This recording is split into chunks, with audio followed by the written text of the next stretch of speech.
was delineate and really understand that there is a sweet spot that's going on now. There is a hybrid model that I want to talk about specifically in this group, because the number one problem that I've seen so far is people can't find their audiences.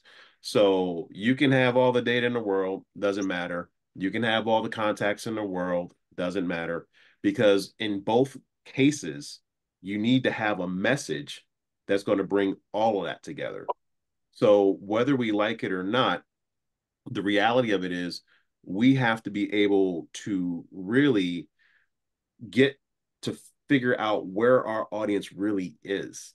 And this is the problem that I always see with a lot of the guru mindset out there. It's just like they say, oh, no, wait, this is the best way. Oh, no, wait, this is the best way. Oh, no, wait, squirrel. And then the next thing you know, people are spending 10, 20, 30, 50, 100, $200,000, and they get this Frankenstein machine that they call a business, and they don't even know how to operate it, and they're hoping that the electricity will hit Frankenstein in his bolts in his neck and it's alive, and next thing you know, I've got a business. And that's just not the way it works, because even with Frankenstein, the problem that he was missing was a brain.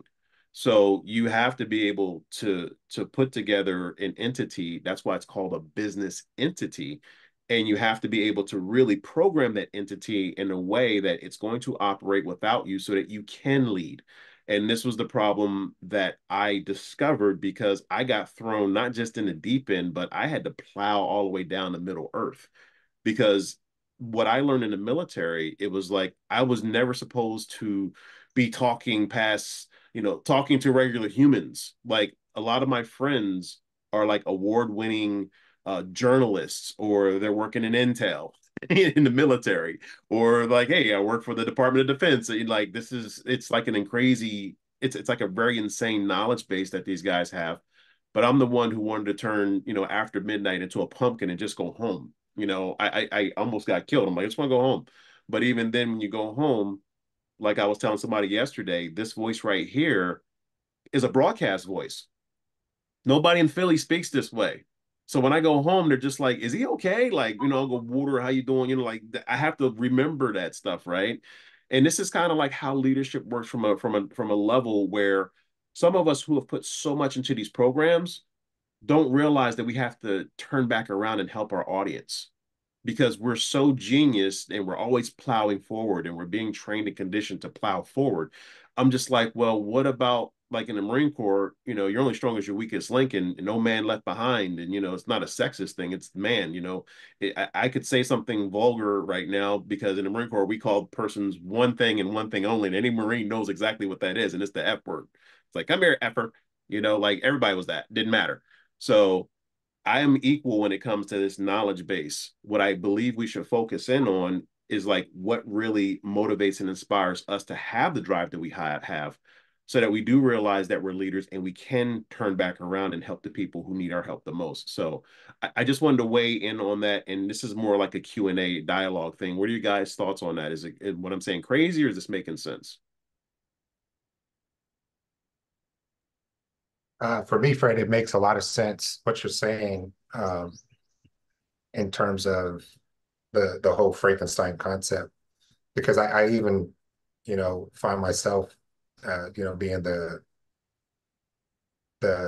leader that I am, like you said, always driving forward, but then, we leave people behind, and we have to kind of go back and know how to, help our audience. So whether it be the people that we're leading in our companies or our clients. And then not only that, but we as visionaries, as probably many of us in this on this video are, um, it's good to have a vision, but the vision can't grow without people, and we have to meet people at their level sometimes in order to get our vision moving forward.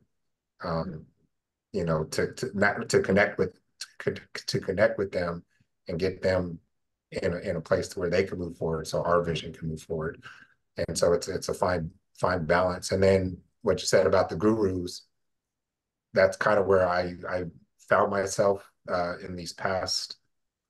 I don't know how long it's been, but since 2016, when I sold my property management company to exchange it for real estate investing. I've been having guru after guru after guru, and every guru says something different, you know, uh, and then it comes back and says, "Oh well, scrap that, do this now, or we're doing this," and it's just going so fast. It's like, I feel like I've just been throwing money down the drain in terms of trying to learn some new skills, and then, um, and I'm the kind of person like, okay, I'm not learning from them, so I'm on my own. I got to figure this out. But that's the long way of doing things. Um, and that has caused me just kind of like like have problems in my own business to where like now my business isn't growing because now I'm stuck. And then uh, I've been more of the relationship person, offline marketing. Um, but I'm transitioning from, because I'm good at relationships, I'm good at meeting people, making connections, doing all that, and that builds a good business. But I want to scale, and so I want to learn the digital part of that. And so where's the sweet spot to where I could use my skill set in the relationship marketing and also learn to bring in the digital marketing aspect in order to scale my business beyond what I can do naturally, just on, what's the word?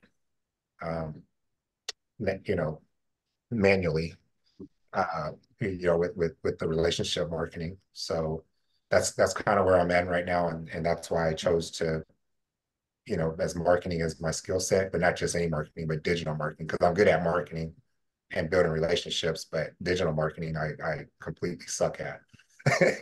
Just put the magic words until now. Until now. There you go. I like that. Well, we have to acknowledge, and I really thank you. That's why I want to acknowledge what you're saying, because and thank you for sharing that. That's the reasons why this has to be a transparent, vulnerable, real space. Because what I discovered was like we I learned a long time ago, get out of whatever business you're in and get into the people business. So the funnels that we're learning online, they get amplified with our message. What happens is, depending upon where you're at on the grid, and let's define the grid real quick. The grid is, if anybody understands Robert Kiyosaki's quadrant, you have ESBI, right? There's four basic languages right there: employee, self-employed, business owner, and investor. Because I want to clearly define where we're at.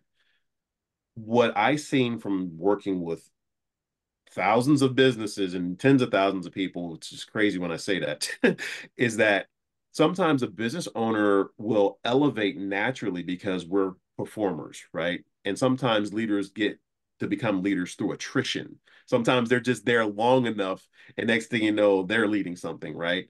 So we have to understand like our journey as to how we got here. Because when I grew up, I didn't say like, hey, when I grew up, I want to be a leader. Like, I don't think anybody says that, right? So if we're able to really pull up out the matrix for a second and realize that sometimes as a business owner, we still have employee language. As a self-employed person, we still have employee language. Even if you were like what they call a shoulder-to-shoulder entrepreneur, and your like family actually um, like had a business before you got there, I saw that commonality for a lot talking to automotive dealers nonstop. And these are like 7 to 10 figure business earners. So imagine like the person who started the business, and then 2 to 3 generations later, the kids are like, we don't want this. It's devastating. It really is devastating when you look at it from a succession planning and a legacy and all these other things, right? So what I discovered was that, and this is around the time when online stuff like ClickFunnels and Go High Level and all of this stuff was starting to come out. So I look at it from the perspective of like people who are already in business trying to learn these things, and people who have these funnels trying to get to that level. So so get the idea, like there's this timeline, right? So you have the good old fashioned relationship coffee kind of handshake person, and then you have the people over here who funnel hack. And again, you have to reverse engineer.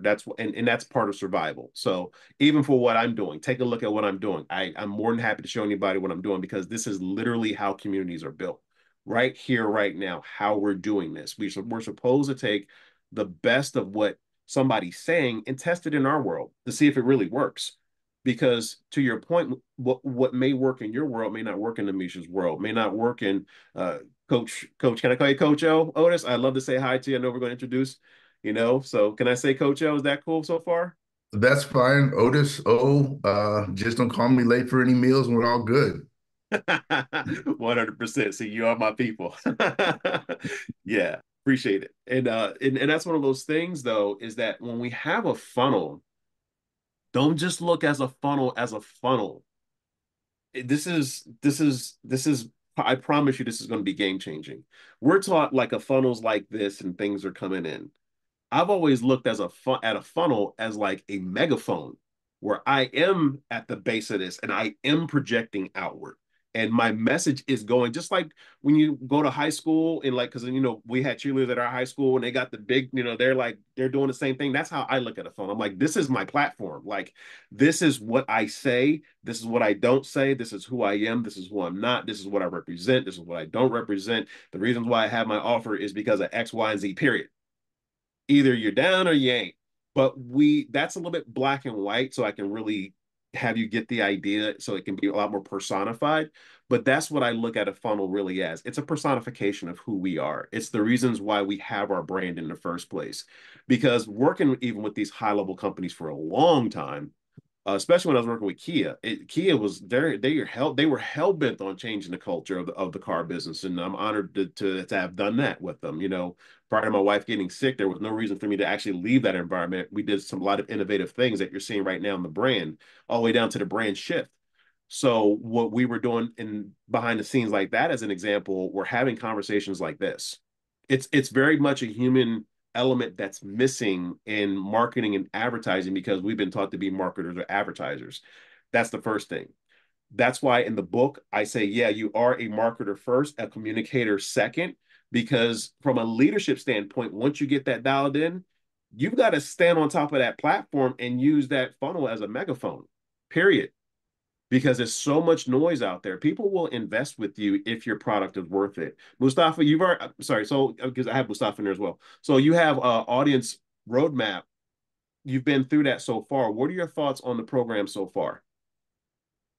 Yeah, so far with Audience Roadmap, it's literally a game changer in terms of structure and organizing or even reorganizing a business or even a team.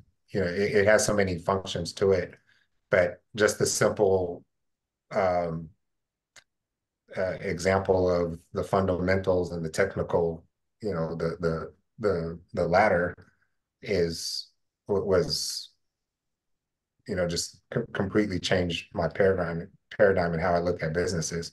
And like I said, I'm going into business acquisitions. I can see that those two functional aspects and the technical aspect in every business. And if you stay within those boundaries, then scaling becomes you know um, Simple. simple. Yeah, Scaling becomes simple. yeah, Yeah, I appreciate it, brother. No, seriously, like it's scaling becomes simple because again, that's what I want to share today as a real highlight is that we have that concept of what I call dual focus. We're working towards being our future self, but what we forget is that our past self is where we were stuck. So if we don't really talk about how we navigated through that in our offers, it just won't resonate in the marketplace. There's a lot of people out there who say I'm number one. How many on this call are number one? We're all number one. Right. We're all number one because we have our own zones of genius. So when we realize that we have different lanes and like what I can do, maybe Nick can't do, and what Nick can do, I can't do. So that's how we really do repeat and referral business because breaking news, guys, even at that top level in all the automotive lanes that I've been in and all the manufacturers that I've been in practically all of them, either coaching or consulting or doing something, they all share lists, period. They all know the same people.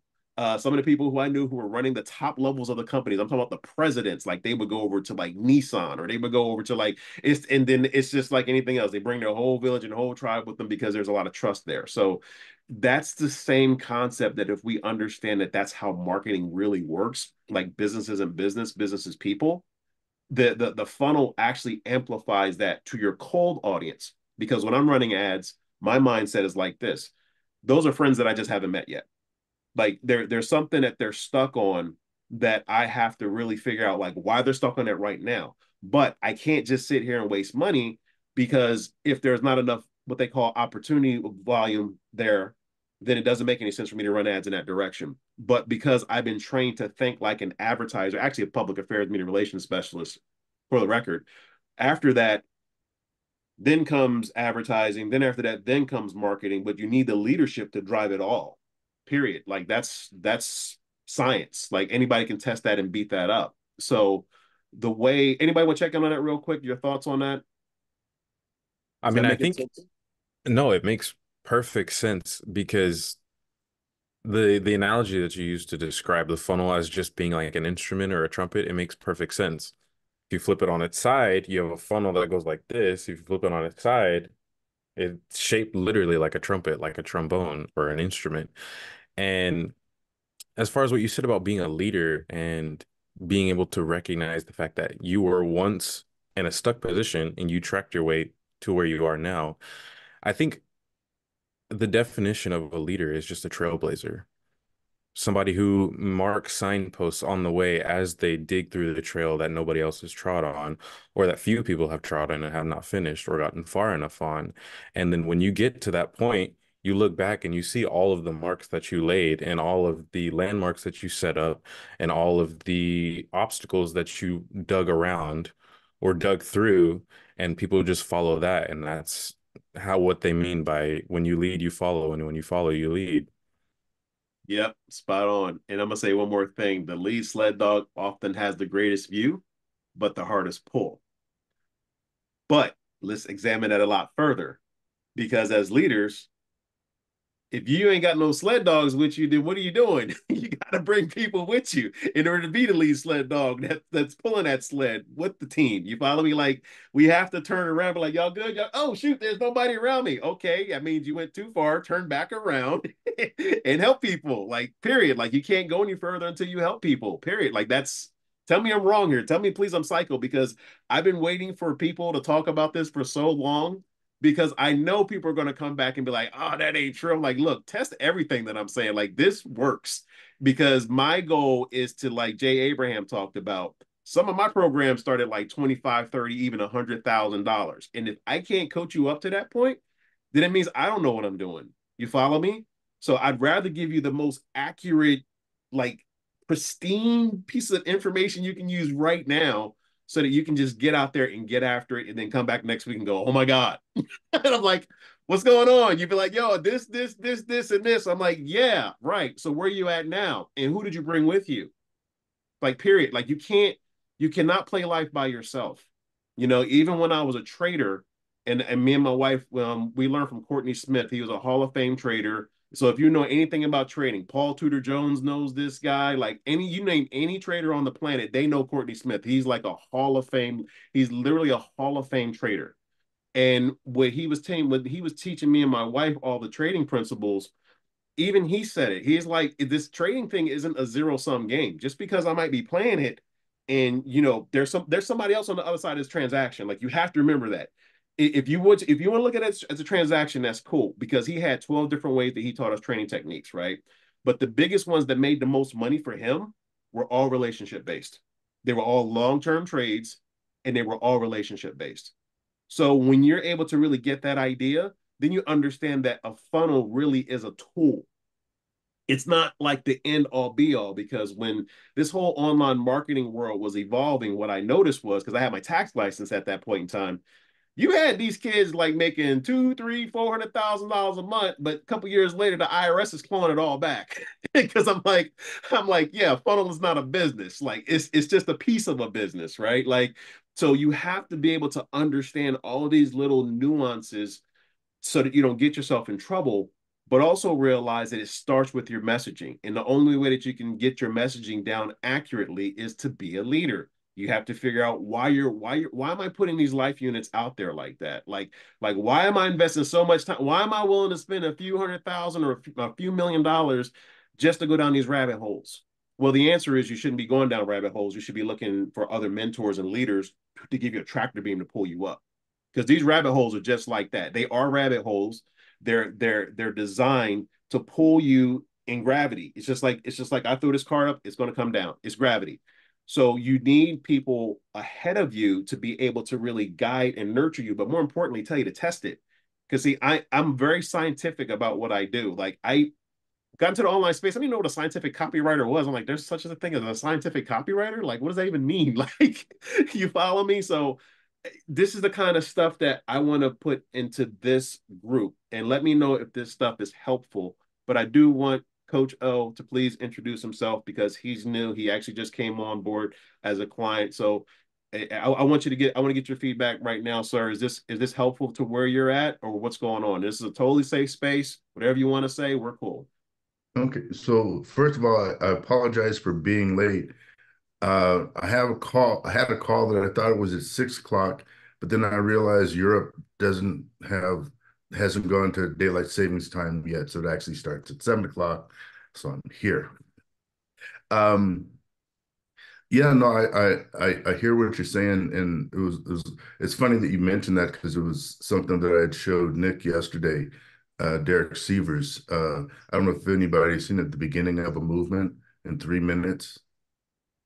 It's it by all means check it out, and it shows the basically the leader as the lone nut, and then the first follower. So through his megaphone, he actually induces somebody to follow him, embraces them, and then a whole movement comes behind it. Uh, where I'll try to give a brief introduction to myself. I come out of motion picture industry. I was a director of photography. I had to leave the industry due to family reasons. Afterwards, I got into real estate development. We had an apartment building in our family our whole life, so redevelopment was something, working on houses and things like that was something that I was really familiar with. So I went into it. First partner I had basically tried to run everything, even areas where he didn't know how to do what he was doing. Second partner was self-admittedly didn't work well with crews. Being from a crew industry, I work well with crews.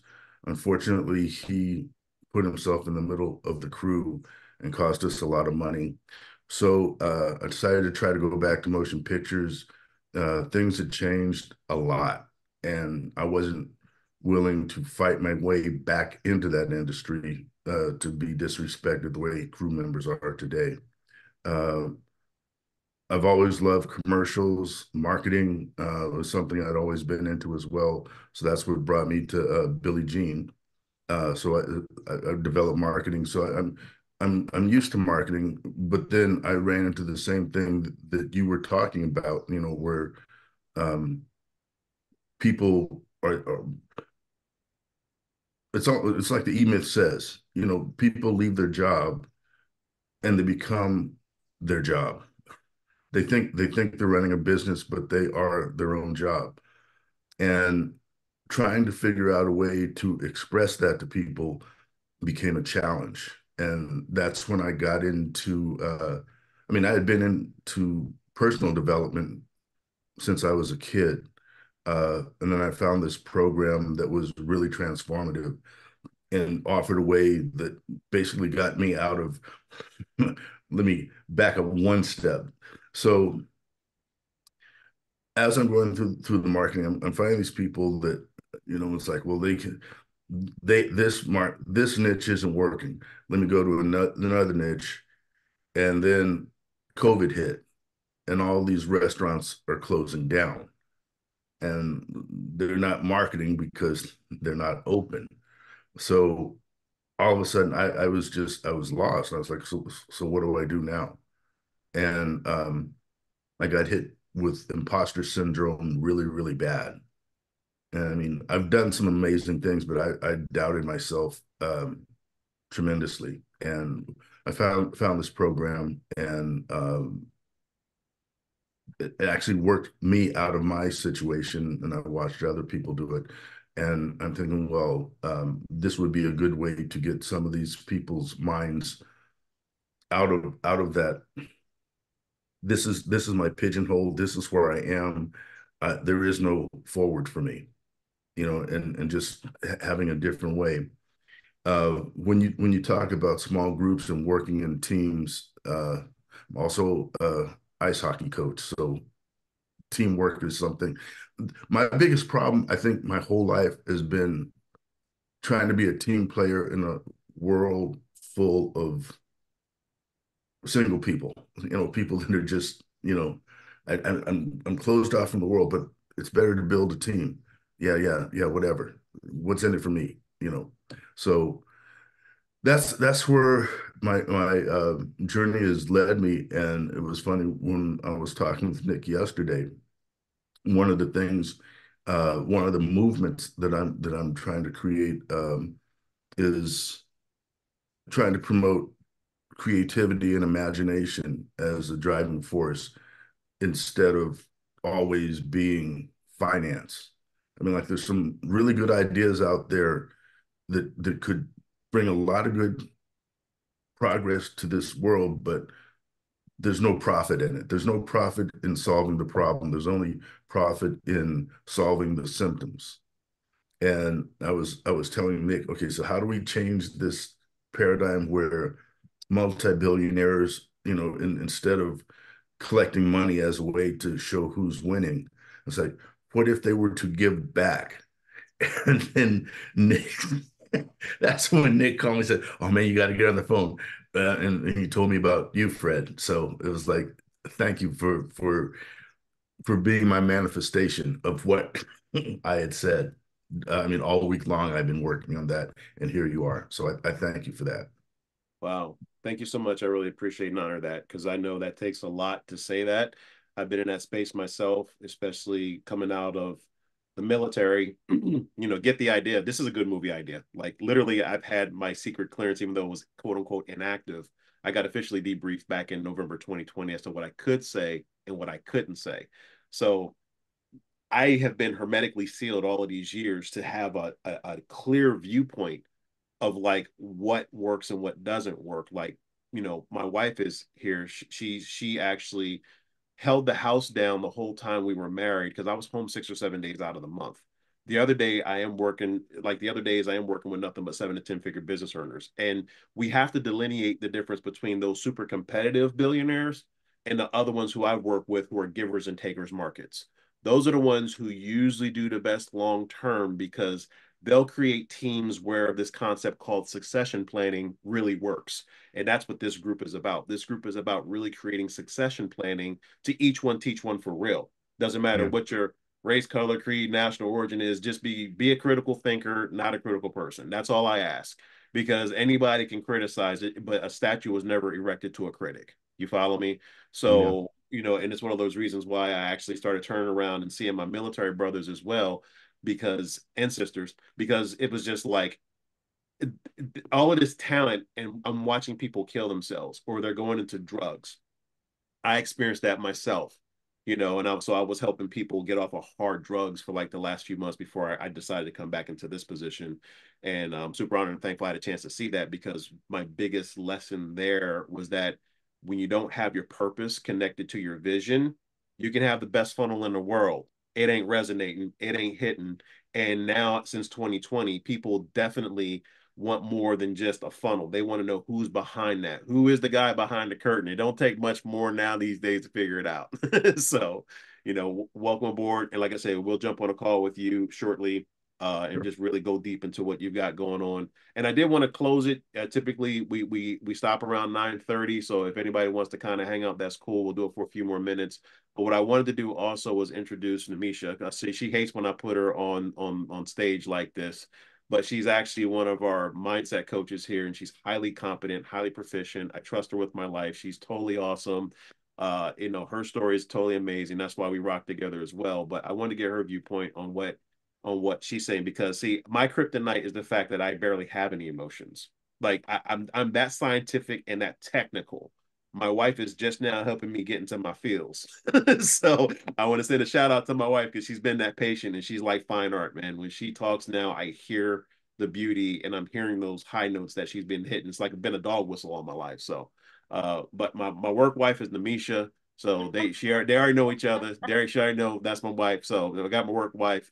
And Namisha, if you don't mind, just like let us know what you're thinking, what you're feeling, and if anybody else resonates with that. She's over here Yeah. laughing. Well, first, Otis, it was nice to meet you today. Thank you for joining our call. And Mike, also, I don't think I'd met you before as well. So nice to meet you as well. Um, I feel like we talked about a lot of great things. One of the biggest things that resonated with me was when we were talking about the funnel and how you said it's about people, right? There's another person on the other side. And I think we forget sometimes because things have become so transactional that literally there's another person on the other side of that page, the wall, the call, whatever it is, that is a human being just like you, maybe a little bit different, but they're receiving whatever it is that you're projecting, and vice versa, right? So just even in something as simple as you're calling up for your credit card transaction because you got a false charge on your account, there's another human on the other side picking up that phone. And we get so caught up in all of our emotions, we just project out crap. And I think that as far as messaging goes, we should remember, like, you know what, there does need to be a level of kindness for that transaction, but really it's a conversation with another human being on the other side, right? We're not robots. Now, that was another thing that kind of came up in my mind was with ClickFunnels and with High Level and all these, you know, software programs that have been developed. They do sound like you can instantly tell, like, that's a ClickFunnel campaign immediately, right? You just have to watch two or three of them and instantly you're like, okay, I know what that pattern is. I know what that program is. And I think that these relationships, they they should be treated more like a relationship. They're not all canned responses. We don't need to have a robot. It might help with some of the processes, but we need to remember that there's a human on the other side. And I'm so grateful that I'm here in a space where I can talk to other humans on the other side and I can receive back, you know, with gratitude for the energy that's presented. So Yeah, 100%.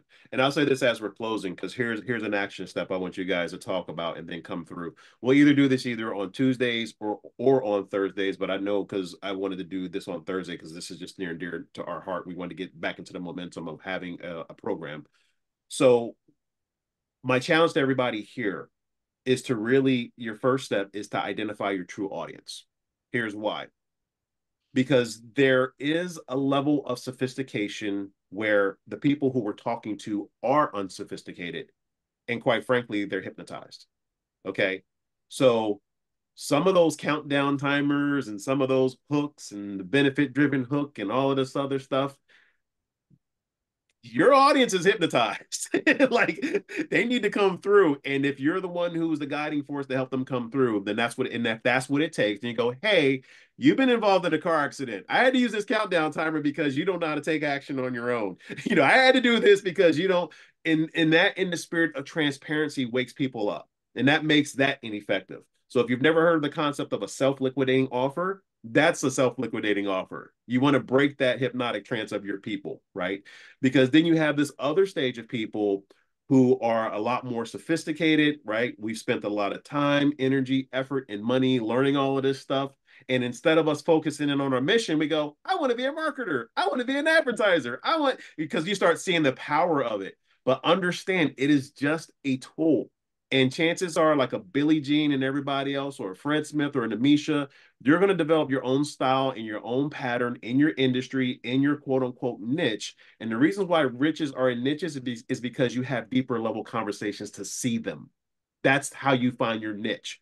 Because you get a squad and you guys go, look, we gonna do this. This is what it is. You down, you down. Okay, cool. We need some ammo for this. So it's gonna be this amount right here to get started. Like that's how you really start planning out. Like you got to create a real battle plan because the word campaign actually comes from the military.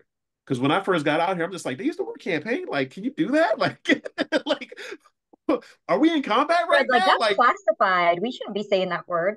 right. It's just like, what are we doing right now? They're actually using military terms. And I had a secret clearance. I'm just like, I didn't even say that stuff. I mean, really, like this is weird to me. So communication has been really weaponized. And anybody who has a credit card and a funnel can pretty much say whatever they want these days.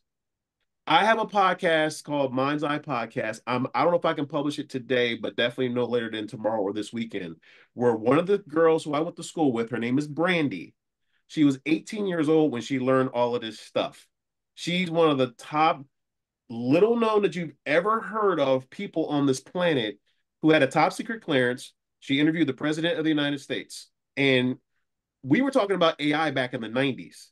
She has a company where if there's one pixel altered, then it shows in their software program as being like it's inauthentic, like it's fake. Because I don't know if you guys heard about the article about 3 weeks ago where there was a $25 million AI heist. This happened for real, and I'll probably post it in the group if I can find it. But literally, an AI CEO gave the codes, and that AI person withdrew $25 million. That's where we're at right now. So, with that being said, let's find your audience. if they're at that level where they're hypnotized, that's fine. Just acknowledge it because that's your audience and use those tools. Okay. And again, before I go, listen, don't believe a word I say. Whatever you do on your own is what you do on your own. I ain't going to look, just follow. You do what you do, you think is best. I'm just letting you know what I see in the marketplace. Fair enough? That agreement? Okay, cool. So, because I'm going over some very powerful stuff, because the only way that you can counter this stuff is understand the narrative that's already out there. If you aren't able to acknowledge the narrative that's already out there, then it's hard for you to identify a campaign and a strategy that's going to work. The reasons why tactics don't work is because people don't think like this. They don't really plan it. They don't really have a campaign. They don't develop a strategy. Then the tactics reveal themselves. That's the pattern. That's the order of things. That's how it works. Okay. Any single campaign I've done on this planet, whether it was for $1 billion company or a single dollar startup, that's how it works. Period. So you can test it, beat it up, but you need to also figure out where your audience sophistication level is. So if they are that person who needs the hypnotic stuff, cool. Just don't harm the humans in the process of you being this superhuman, and make sure that you honor their space, because when they come out that ether, they're going to be mad. How many of y'all, real talk, nobody talks about this. And look, I'm going to put a general audience up on here. I'm going to put it to gallery mode right now. By a show of hands, when y'all went through all of that stuff, how many of y'all got mad that it happened to you? I'll wait. Yeah, okay. So, yeah, you ain't got a lot to kick it. That's just what it is. And then what happens is we kind of go, okay, well, I need to do that back to somebody else. We have to stop. We got to just like draw a line in the sand and go, that's it, that's that, and just say, I'm going to stick to my guns. This is what I'm about. This is what I'm against. Here's my mission. Okay, cool. I did attract this type of person. So let's find out why, why in the first place, what attracted them to me, right? So that's one level of audience. Then you have this other level of audience who is more relationship driven, but they also know they need to have a funnel. And then you have this other audience that's like 100% relationship driven. Doesn't matter. Look, I don't care what your funnel says. I need to get on the phone with you. I need to talk to you. I need to see you in person. Like, let me know if this is inaccurate information, okay? But from there, that's how you can start really crafting exactly who you need to talk to first. Data won't be able to do that. Getting out there and talking to human beings does, period. So I'm pretty sure y'all have human beings in your phone. I'm pretty sure you have human beings like in your immediate area. If you don't know your neighbors, I don't know why, because that's what you're doing is you're creating a community. Like it or love it or hate it, your community is either going to be online, offline, or mixture. Let me know if I'm off, guys. Tell me to shut up at any point in time. But this is the game. And when you really understand and walk this back and listen to this over and over and over again, because that's my challenge to you, is by this time next week, you should have a clear conceptual understanding of exactly a rough estimate as to who you want to talk to and why. Then all the stuff that you have as far as your tools, you'll start to see what order you need to put them in. That's for I have starters. one question for you. Sure. So that's our homework. So let's say you have someone who has multiple businesses, or they're known for more than one thing. Are we creating a different audience for each lane? Is that what you want us to do? Or do you want us to just pick one thing and we find an audience for that one thing? That's a good question. So the question is, for all of those four businesses, has anybody ever carried over through all four of those businesses? And if so, why? Have you monetized all four of those businesses to the point where they're self-sustaining, or are they really interdependent upon each other like a mosaic? Because some certain businesses are just standalone. That's the reasons why it's important, especially if you're an employee trying to transition to self-employed, or you want to go from self-employed to business owner. You have to find that one thing that is literally paying the bills. Doesn't matter whether or not you're cash flush or not. Everybody has bills. You got to be able to find that one thing that's what's the fastest path to cash for you, and that specific human follow you. And why do they follow you? Because it only takes one to figure out what two does, and then four, then eight, then it's this geometrical progression. But if you don't really stop and get off the train yourself, and you're always worried about that's that bright and shiny object stuff. You got to knock that off. Go out there, take a walk. My block is 2.1 miles. I already know because I walk it enough. And it's just like, like by the time you clear your head, you should be able to really focus in on what's the fastest path to cash and who is helping you support you and who's helping you get there. Because they're looking for what you've already got. You got to remember, as a leader, it doesn't take a lot. It just takes enough. It just takes enough. Like, you don't have to get this whole big brainiac thing. And look at some of the people who are the kids with ClickFunnels getting those awards. They'll take 1 or 2 pages out of the book. They'll master that, and then they may or may not go to the next thing. Like, it happens all the time. Period. Like, that's the way it works. So you don't necessarily have to be in your zone of genius like 24/7, which is the reasons why AI is important, which is the reason why having those funnels are important. You follow me? But you have to lead your funnel. You've got to lead your power. You have to lead all of these things first and stop stressing yourself out. Like, some of the stuff you're going to have to drop. Hey, my bad. You're my baby. Maybe I was a little bit too far ahead of myself in my future. Let me do this one thing really well and put that to completion. You're going to really realize how hard it is to do just one thing. It is tough to do it complete. And we got Coach on here, motion pictures. It's that one idea, and you got 200 people on production, and you got to bring that one idea to production. It's a lot, I promise you. So when you really think of like that, then that's one of the things where it'll help you in your journey. So that was a great question. Okay, well, thank you. Of course. So that's all we got. I see people dropping like flies. Really, I'm serious. And my other challenge to you guys is to bring at least like Saul's in the audience roadmap. You're going to need at least 4 people. I'm already letting you know. So at least invite 4 people who you know, like, and trust, who can possibly be your wingmen or girls or whatever you want to say. All I want are humans who are critical thinkers, not critical people, who you can surround yourself with. And if you can't figure out 4 people, then you might be in the wrong lane. They might be just, here's a straw, here's your blood, and they're just like a mosquito. And lights attract mosquitoes. Just saying. That's my Fred talk for today. That's where all those bugs came from. 100%. That's why you got to get the blue light. The blue light's the zapper. Yeah, the blue light. Yeah, you got to get the blue light. You got to get that blue light. That blue light, though. Blue. Yeah, you got to get that blue light. Anybody got any questions or anything before we end this session? How was the session? Was it helpful at all? Oh, this was Good. very I just want helpful. to say, go ahead. No, Okay, I'm going to be me and say flies are also attracted to something, but go ahead. The only reason I'm keeping it like Disney level here is because me and Facebook had like a talk, and I kind of got some people, so I got to kind of be a little bit. I didn't say what they were attracted to, because they're also attracted to horses. Yeah, Horses, yeah, we'll yeah. have that in in the group that you're in. We're gonna have that kind of conversation right here. I can't. I look. I was handcuffed. Okay. I'll stop. Yeah, but me and you, we gonna go super deep with Nick. Nick, know, like, this is still 100, but even on the $100 bill, it's changed over the years. It's still 100. It's just changed. So you know what I'm saying. So cool. Well, that's all I got, guys. Anybody want to add anything before we end it? Go ahead, Nick. Also, guys, I think that one thing that we need to focus on, or just remember, even funnel, we've said it, but a funnel is just a tool. And really, if you break it down, like Fred said, a funnel is just your message if you break it down. But what we got to remember is that a funnel is being pushed to the general public as an actual business, not a tool. Watch anything that ClickFunnels does. Russell Brunson loved to do that. But listen what he says: change your life, build a business, blah, blah, blah. but it's not a business. It's just a tool. So we got to be mindful of that. Same thing with GHL, all of that. And then once we understand that it's not a business, it's part of a business, but really it's just a tool for the messaging, then we become empowered and we dictate where it goes, who it talks to. So remember that. And also, I think that we need to focus on really pushing the hybrid model of marketing, because that, like Fred said, is a big deal. And again, general public is being told you either do this or you do that.